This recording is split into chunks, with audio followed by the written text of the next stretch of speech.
Big news for small computer boards. I recently reviewed this Libre Computing Libre Potato. It's a Raspberry Pi alternative, and I will link that review right up here. And today we have this updated version of it. I think they're calling it the Sweet Potato. And then also the Raspberry Pi 5 has been announced. And that's great news because we've been waiting for these boards to get released for a long time. And in this video, we're going to take a look at this new version of the Potato, and we're going to compare them against each other and then check this thing out with some retro gaming.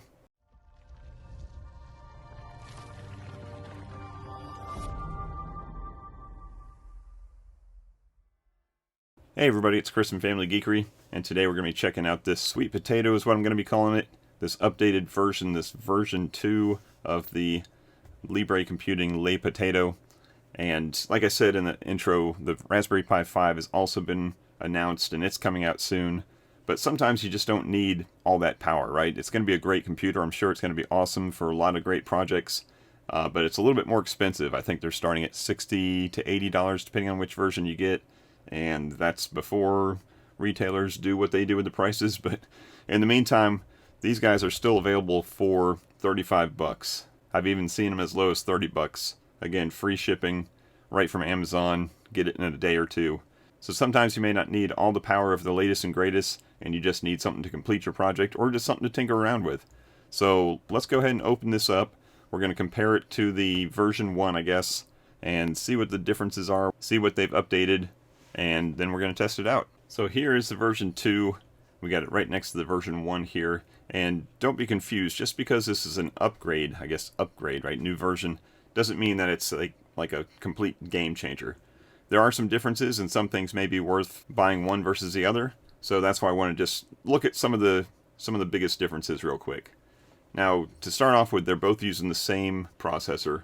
So they both get the same processor. This one you can see has a much bigger heatsink on it that came with it, versus this one just has a heatsink on the processor itself instead of the RAM. But that's not a big deal. I'm glad that they give you something, because most of the time you look at a Raspberry Pi board, has nothing on it at all, and you got to buy your own, heat sinks for it. So that's fine. The RAM difference is, I think they went to a DDR4 versus a DDR3, so that may improve some performance a little bit. I'm not sure, but let's look at some of the physical differences. If we start off by looking at this side here, I think the biggest thing you'll notice is the audio jack is now missing. So no more 3.5 inch millimeter audio jack, but they do have still internal headers in here. And I think for most people, if they're plugged into an HDMI cable, they're just going to get their audio coming out of the HDMI anyways. But it was nice to have an audio jack just in case you want to feed it straight to a pair of speakers and not have to use like a breakout board to break out the audio from your HDMI. So that may be one deal breaker if you're going to be putting this into an arcade machine or something. And then some of the other differences are the headers and stuff that they have on here. So there is an internal USB header, which is going to benefit some of the types of hats that you may plug onto this thing. There's also a PoE header on this one. So if you're going to be using power over Ethernet, that's one option. Of course, you'd have to put a PoE hat on here and feed it some power for it. And then the other big difference, which I actually do like, is of course the USB-C versus the micro USB. So that is a nice advantage between the two. I'm trying to get everything I can into this USB-C format so that I don't have to worry about having these old cables anymore.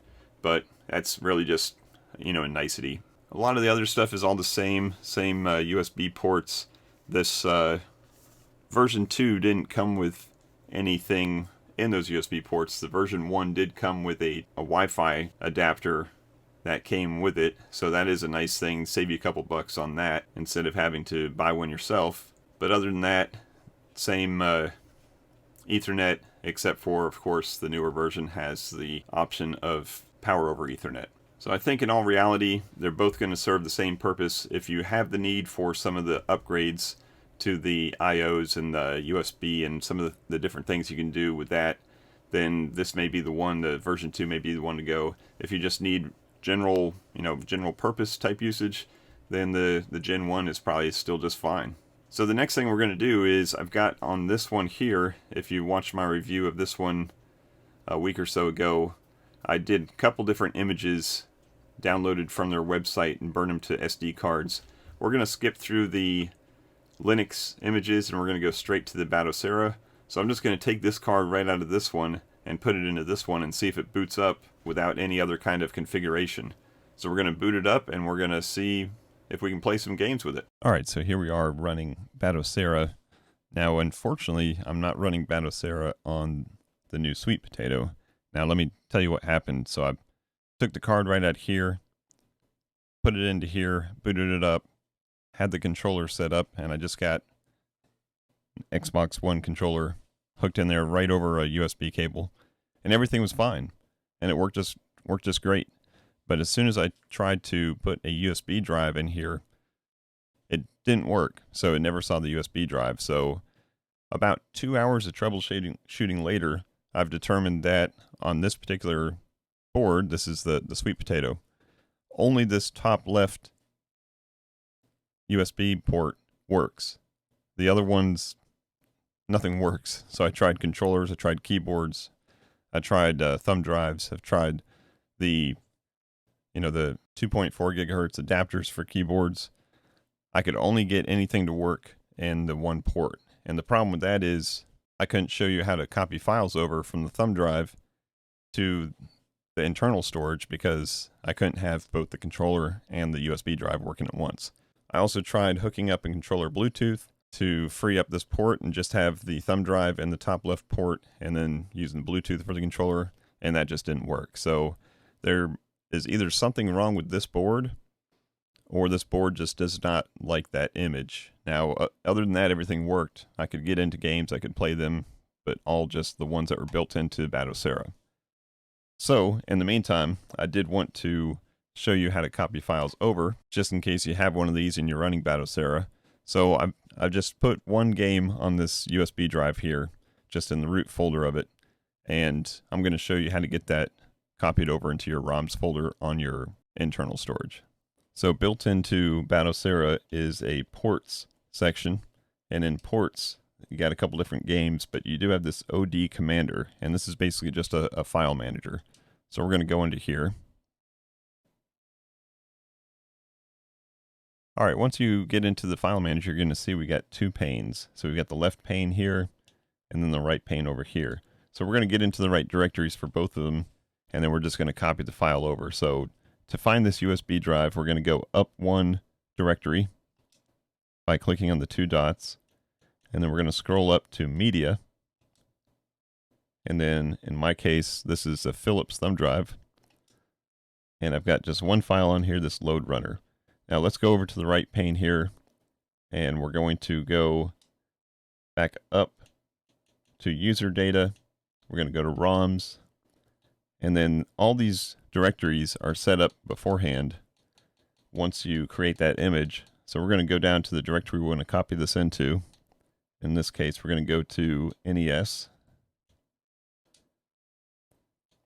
and then we're just going to go back over here to load runner. We're going to click on the Y button, and it gives us a menu, and then I'm going to hit copy, and it just sends it right over there.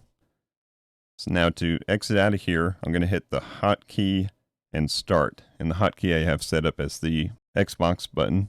So just hold those together, and it's going to back out of this program. Now to get that game to show up in the NES, we're going to see at first here, it's not showing up. So what has to happen, we have to actually scrape and rescan for files. So let's pull up the start menu. We're going to go down to scraper. And once you're in the scraper menu, you can go through and pick different places to scrape. I'm going to try the games database. And you can go into set up some different things of what you want to scrape. And you can even tell it which systems you want to scrape. So you can take some of these out if you know you're not using them. And we're just going to hit scrape now.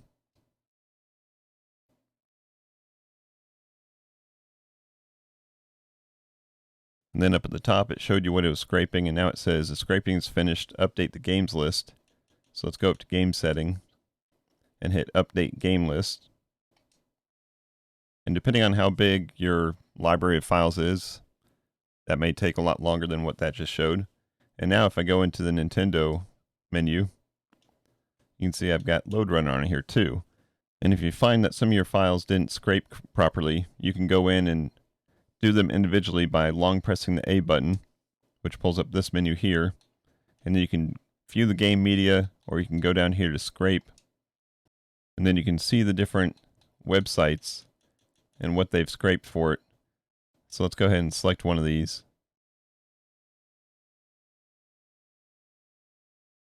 And now you can see that I've got a screenshot on there. And if you want to see the rest of the stuff that it scraped, you can go into View Game Media.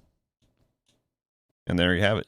Now, obviously, you have to be hooked up to the internet for this to work. So you have to either set up your Bluetooth settings, or as you can see, I've got an Ethernet cable plugged into mine. So as you set this up, you can see the list of systems here.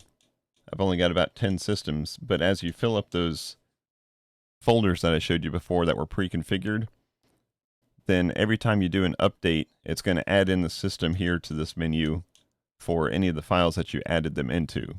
So all that's done automatic. So hopefully that helps you understand how Batocera works and how you can add files to it. I'm sorry that I wasn't able to do it to this new Sweet Potato version. I'm hoping that this is just a defective one and that it does actually work with it, because it's basically the same processor. I'm sure it's a lot of the same firmware and hardware and everything.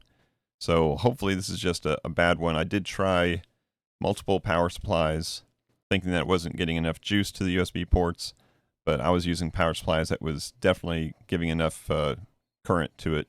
And no matter what I tried, it just didn't work. So I'm going to send this one back and see if I can get another one that works.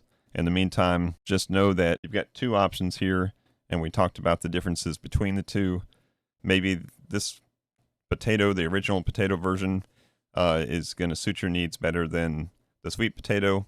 Like I said, just because it's newer doesn't mean it's necessarily a lot better. I do like the USB 2 version of it, but I would also like to have 4 working USB ports. So I think that's going to wrap it up for this video. I thank you as always for watching. If you have any questions, please go ahead and jot them down in the comments below. You'll find links down in the description below for all the stuff that I've got here that I've showed you. Let me know what you guys are using these for. Send me something down in the message that says what you're going to pop one of these into, and let me know if you got it working and how it's working for you. But thank you as always for watching, and until next time, peace out and geek out.